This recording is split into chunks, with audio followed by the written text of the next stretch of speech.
Welcome to Miss Michelle's Storytime, presenting Back to School Storytime.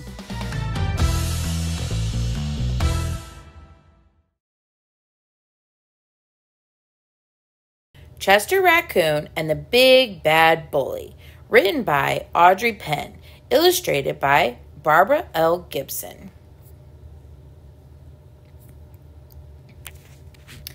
Chester Raccoon stood in front of his tree hollow, looking gloomy.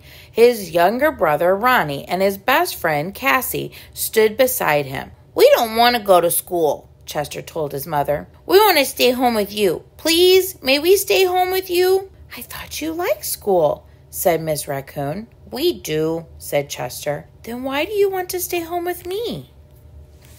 Chester lowered his head and shuffled his foot. "There's a bully, he explained in a quiet, muffled voice. Miss Raccoon reached out and tenderly lifted Chester's head with her hand. "What did you say?" Chester gazed into his mother's loving eyes and gulped. "There's a bully at school." "And he's horrible!" cried Ronnie. "He's big and mean, and he has giant claws on his hands and feet," wailed Cassie. "And fangs!" screeched Chester. "And fire comes out of his nose, and if you get in his way, he'll step on your face and squash you like a bug. Like a bug," echoed Ronnie.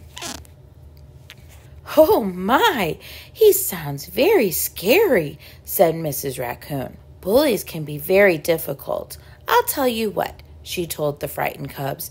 "I'll walk you to school and back. Then we can decide what to do about this bully." When the raccoons reached the school tree, Chester tugged on his mother's arm. "That's him! That's the bully!" He pointed a trembling finger at a badger standing by the pond. "Isn't he awful? Isn't he the most scary-looking bully you've ever seen?"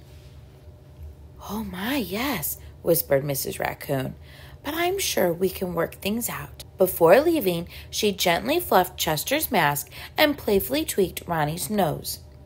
"Be brave," she told the cubs, and gave each of her sons a comforting kiss in their palms. After school, Chester, Ronnie, and Cassie told Mrs. Raccoon how the badger bullied his classmates at recess. "First, he snatched a ball away from the squirrel and popped it. Then he climbed atop the jungle gym and squashed the possum's fingers until the possum fell to the ground. Then he spooked a doe who bumped into a skunk who got so scared that he sprayed and stunk. Even Owl Teacher couldn't get him to behave." "Sometimes animals are bullies because they don't know any other way to be," explained Mrs. Raccoon. "But I think there's a way you can change things. Go get your friends and bring them to our tree. I want to share a story." A few minutes later, a crowd of eager young forest animals stood at the base of Chester's treehouse, and Mrs. Raccoon began her tale.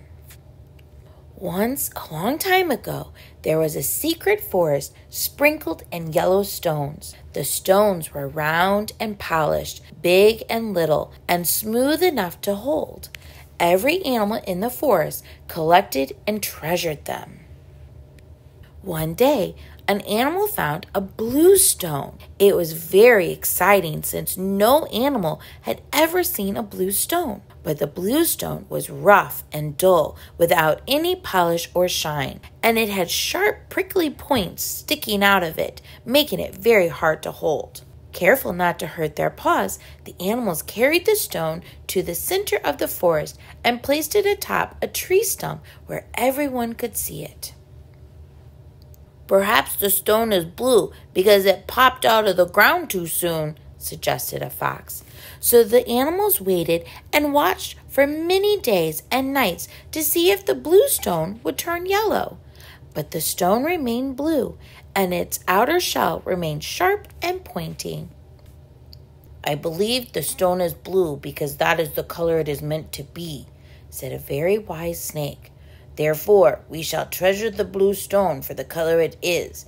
But if we want to hold the stone as we do our yellow stones, we'll have to work together to smooth its outer shell."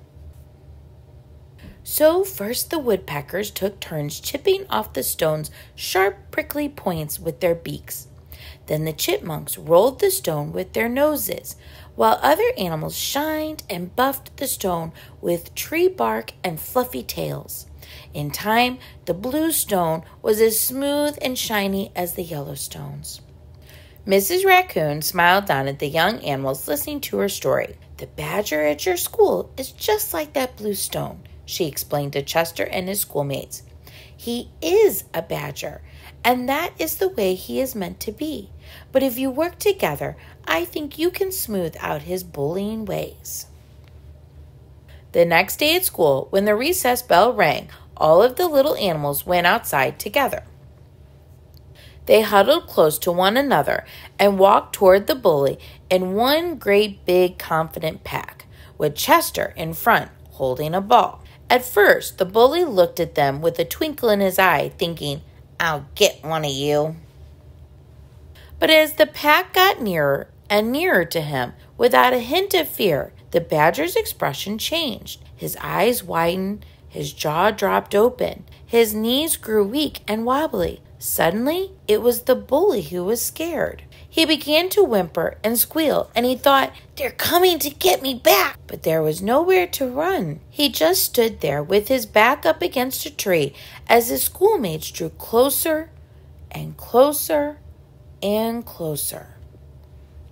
Finally, Chester was nose to nose with the trembling badger. He narrowed his eyes, looked as serious as his little furry face would allow. Then, without hesitation, he held up the ball, looked straight into the bully's eyes, and asked, "Want to play?" "Huh?" The surprised bully stopped shaking. He looked at his classmates, who were laughing and offering friendship. "You want me to play with you?" he squealed with delight. He gently took the ball out of Chester's hands. "Okay," he told them, "I'll play." So in one short moment, the badger softened and the bully became a friend. The badger didn't need to bully anyone ever again.